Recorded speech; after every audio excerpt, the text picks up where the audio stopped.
Sesampainya di rumah sakit, ternyata kondisinya Alda ini sudah sangat mengkhawatirkan. Tubuhnya sudah dingin, jantungnya sudah tidak berdetak, bahkan dari mulutnya ini sudah mengeluarkan busa bercampur darah.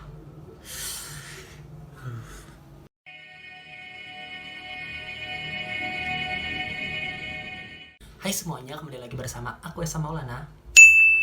So, di videoku kali ini, aku ingin menguak tentang kasus kematian yang pernah menimpa salah satu penyanyi Indonesia yang pernah hits di tahun 2000-an, yaitu Alda Risma. Dan sebelum kita membahas ceritanya, mari kita lihat dulu cuplikan yang satu ini.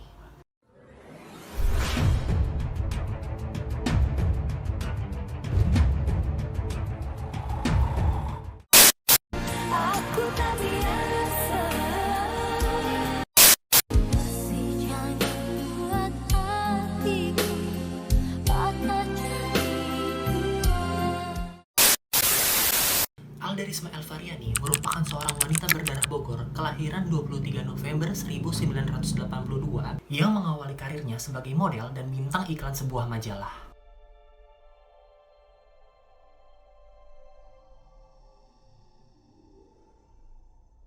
Dengan nama panggungnya Alda Risma, dia mengawali karirnya ini di tahun 1997 dengan berduet bersama boyband bernama Code Red, dan lagu yang dibawakan saat itu berjudul We Can Make It.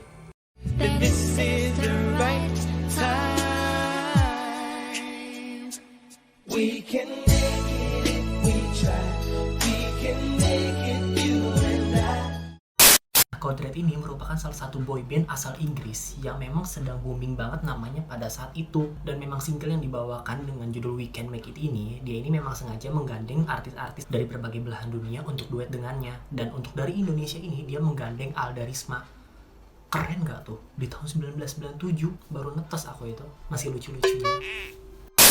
Setelah duetnya dengan Code Red, akhirnya di tahun 1998, untuk pertama kalinya Alda Risma merilis single pertamanya yang berjudul Aku Tak Biasa, di mana lagu tersebut membuat nama Alda Risma melejit di industri musik Indonesia hingga mengantarkannya meraih penghargaan Anugerah Musik Indonesia sebagai artis wanita solo pop terbaik di tahun 1998 dengan lagu Aku Tak Biasa. Aku tak biasa.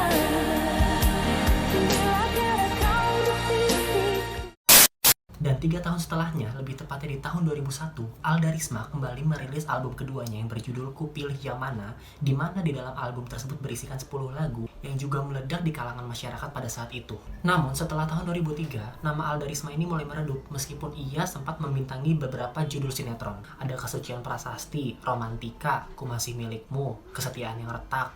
Nah, mana tuh yang kalian pernah tonton? Kalau aku sih lupa ya, sinetron-sinetron zaman dulu tuh yang aku inget tuh cuman paling Dul Semaria, terus Bidadari, terus Putri Duyung. Itu, yang lain-lain lupa. Mungkin pernah nonton tapi lupa kali ya. Best tuh judul sinetron, apalagi yang Dul Semaria. Enak banget tuh. Carita de Angel. Carita de ángel, sonrisa de cristal. Jadi curcol.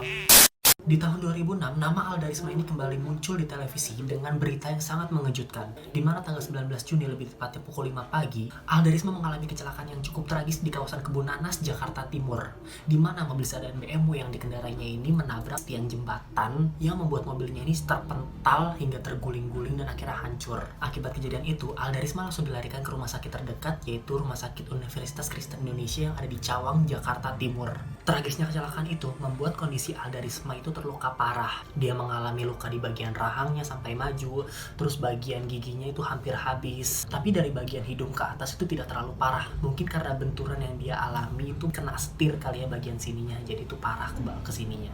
Alda pun mengalami luka yang cukup serius di bagian punggung, bahkan salah satu kakinya itu pun sampai patah. Mungkin itu terjadi karena mobilnya itu terguling-guling itu ya, sampai membuat bagian tubuhnya Alda itu mengalami kerusakan.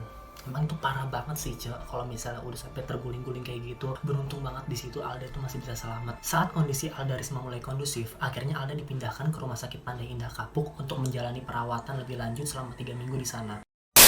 Di tahun yang sama, lebih tepatnya tanggal 12 Desember 2006, dunia pertelevisian Indonesia kembali digemparkan dengan berita tewasnya Alda Risma. Dia ditemukan meninggal dunia di kamar nomor 432 Hotel Grand Menteng, Jakarta Timur, lebih tepatnya jam setengah 8 malam. Seperti yang diketahui, orang yang berada bersama Alda Risma sebelum ia dinyatakan tewas di hotel tersebut adalah kekasihnya sendiri, yaitu Ferry Surya Prakasa. Mereka berdua memang sudah menjalin kasih selama 6 tahun, lebih tepatnya dari tahun 2000. Dan memang hubungan mereka ini mendapatkan pertentangan dari keluarganya, terutama ibundanya Alda, karena mereka berdua ini berbeda keyakinan. Berdasarkan info yang beredar, Ferry merupakan salah satu anggota dari perwakilan umat Buddha Indonesia, atau yang disingkat Walubi. Dia juga seorang pengusaha yang sudah menikah dan dikaruniai 2 orang anak. Nah, selama Ferry dan Alda berpacaran, di 5 tahun pertama ini hubungan mereka emang baik-baik aja, Cek. Mereka ini gak ada masalah, semua tuh berjalan lempeng, baik aja kayak orang pacaran pada umumnya lah. Kalian pasti pernah pacaran kan? Kalian tau lah hubungan-hubungan yang baik itu kayak gimana kan? Keluar malam minggu, jajan, beli cilok, beli es lah kan? Hihi. Sampai akhirnya, pada akhir-akhir tahun 2005, banyak keanehan yang timbul dari hubungan Alda dan Ferry. Alda sempat pergi dari rumah dan memutuskan untuk tinggal bersama Ferry. Namun, kepergiannya Alda dengan Ferry makin membuat ibunda Alda ini curiga dengan hubungan mereka berdua ini. Ibundanya ini makin ngerasa ada yang aneh sama hubungan mereka berdua ini. Makin ngerasa ada yang gak baik sama mereka berdua ini. Dan bener aja, selama Alda tinggal bersama Ferry, Alda sempat mengirimkan SMS ke ibundanya. Dan SMS itu berisikan kata-kata, "Aku dipukul, ditampar, ditonjok mukaku. Aku tidak rela. Aku tidak salah apapun. Aku diancam dan dianiaya." Isi SMS itu sendiri baru dibacakan oleh ibunda Alda pada kasus persidangan kasus tersebut di Pengadilan Negeri Jakarta Timur. Di sisi lain, Alda pun sempat menuliskan surat bertanda tangankan dirinya di atas materai disertai 2 orang saksi, di mana surat itu ditujukan untuk keluarganya, terutama ibundanya. Isi suratnya pun tertulis, Alda mengaku bahwa kepergiannya bersama Ferry bukanlah sebuah paksaan. Tambah bingung lah aku ini, Cek. Di 2 hari sebelum kepergiannya Alda Risma, Ferry menjemput Alda Risma di lokasi rumahnya di Bekasi untuk pergi ke Hotel Grand Menteng, Jakarta Timur. Selama perjalanan sebelum sampai di hotel tersebut, Ferry sempat mampir ke apotek Era Baru di Pasar Pramuka yang lokasinya tidak jauh dari hotel tersebut untuk membeli obat-obatan. Diketahui bahwa Ferry pergi ke toko obat tersebut untuk membeli obat tidur, obat penenang, infus, vitamin, tisu alkohol, dan alat suntik. Di mana bila dihitung, jumlah obat yang dibeli oleh Ferry mencapai 29 botol. Ferry pun sempat meminta bantuan penjaga di toko tersebut untuk mencarikan suster yang bisa membantu memasang infus dan menyuntikkan cairan obat ke dalam kantung infus. Permintaan Ferry pun dikabulkan. Akhirnya seorang suster ikut masuk ke dalam mobil Ferry. Sesampainya di hotel, Alda Risma pun melakukan check-in hingga masuk ke kamar nomor 432. Semua gerak-geriknya pun terekam oleh kamera CCTV yang terdapat di hotel tersebut.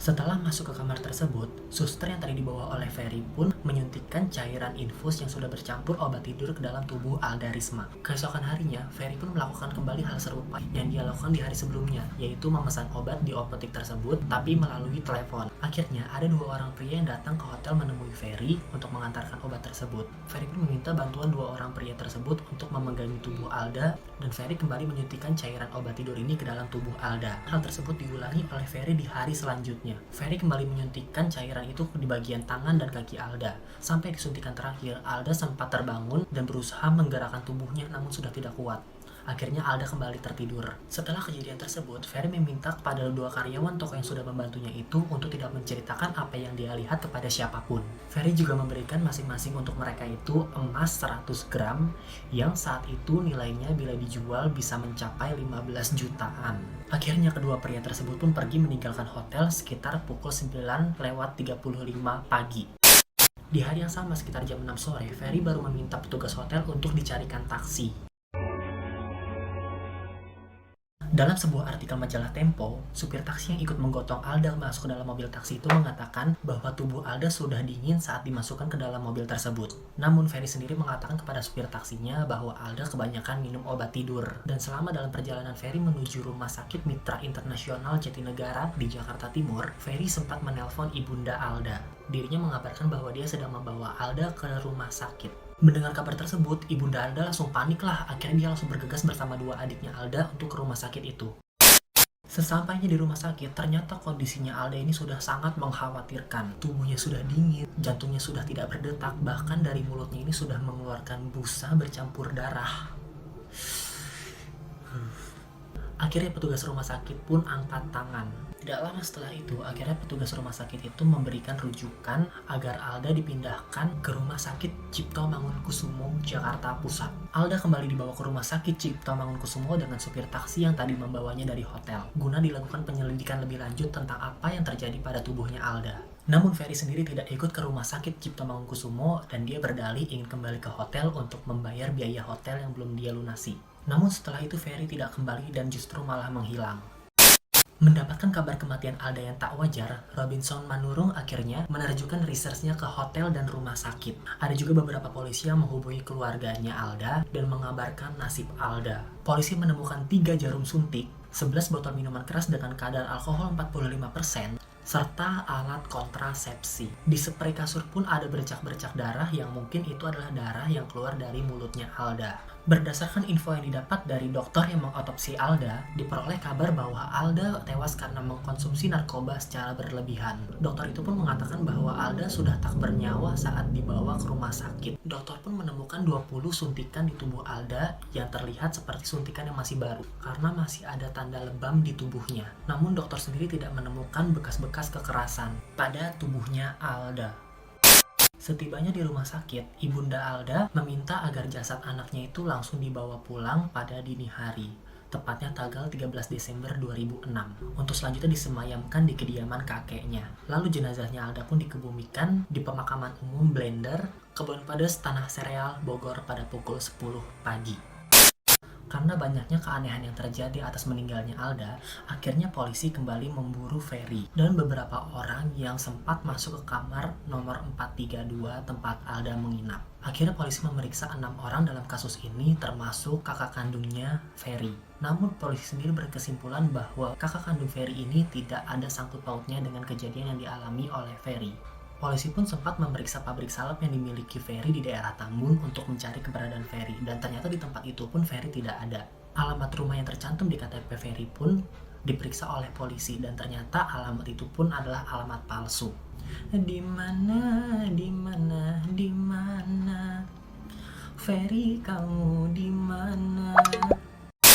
Setelah dilakukan penyelidikan oleh tim kepolisian, akhirnya ditemukan catatan bahwa Ferry meninggalkan Indonesia pada tanggal 13 Desember 2006 sekitar pukul 10:30 pagi dan pergi ke Singapura. Jadi itu yang kayak bener-bener baru sehari banget si Alda meninggal, dia tuh langsung pergi, dia tuh langsung kabur ke Singapura. Namun setelah akhirnya ditemukan keberadaannya oleh tim Direktorat Mabes Polri di Singapura, pada hari Rabu tanggal 27 Desember 2006, Ferry dijemput paksa kembali ke Indonesia. Dan sekitar pukul 7:30 malam akhirnya Ferry pun tiba di Jakarta. Dan selanjutnya dibawa ke Polda Metro Jaya untuk diinterogasi lebih lanjut terkait kematian Alda Risma.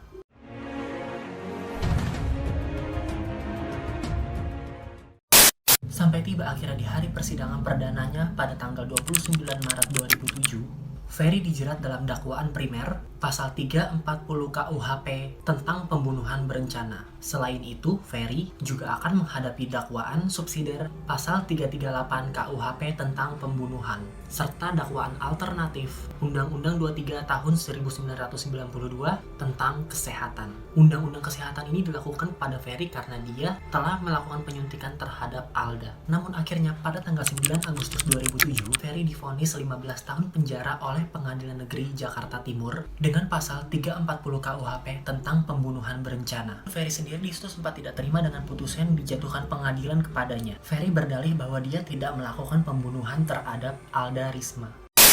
Berdasarkan info dari detik.com, pada hari Rabu tanggal 2 Februari 2011, Mahkamah Agung telah mengabulkan permohonan peninjauan kembali pembunuhan artis Alda Risma, yaitu Ferry Surya Prakasa. Dari yang sebelumnya diganjar 15 tahun masa tahanan menjadi 8 tahun masa tahanan. Mahkamah Agung pun membeberkan beberapa alasan kenapa masa tahanan Ferry ini dipotong. Pertama, Mahkamah Agung menganulir pasal yang ditetapkan Pengadilan Negeri Jakarta Timur terhadap Ferry, yaitu pasal 340 KUHP tentang pembunuhan berencana. Menurut Mahkamah Agung, Ferry melakukan pembunuhan biasa sesuai pasal 388 KUHP. Yang kedua, Ferry tidak terbukti melakukan pembunuhan berencana. Hal itu ditunjukkan dengan telah banyaknya ditemukan bekas suntikan lama di tubuh penyanyi Alda Risma. Ketiga, meski Alda telah terbiasa menyuntikkan cairan psikotropika ke dalam tubuhnya, namun semestinya terdakwa patut menduga dengan menyuntikkan berkali-kali dengan zat psikotropika akan menimbulkan meninggal dunia. Keempat, bahwa hubungan antara Ferry sudah berlangsung cukup lama, seperti pergi bersama dan menginap bersama, sehingga otomatis gaya hidup narkoba ini tidak bisa lepas dari cara hidup Alda maupun Ferry. Alhasil hal ini menghilangkan unsur kesengajaan membunuh. Kelima, Ferry tidak membunuh Alda sendirian, tapi bersama teman-temannya Indra dan Zen Wirman.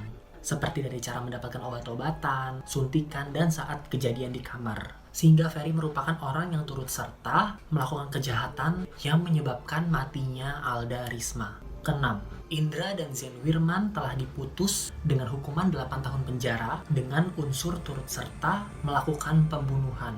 Ketujuh, karena kedua teman Ferry ini dihukum 8 tahun penjara, maka Ferry pun sebagai orang yang sama-sama turut serta harus dihukum setara, yaitu 8 tahun penjara.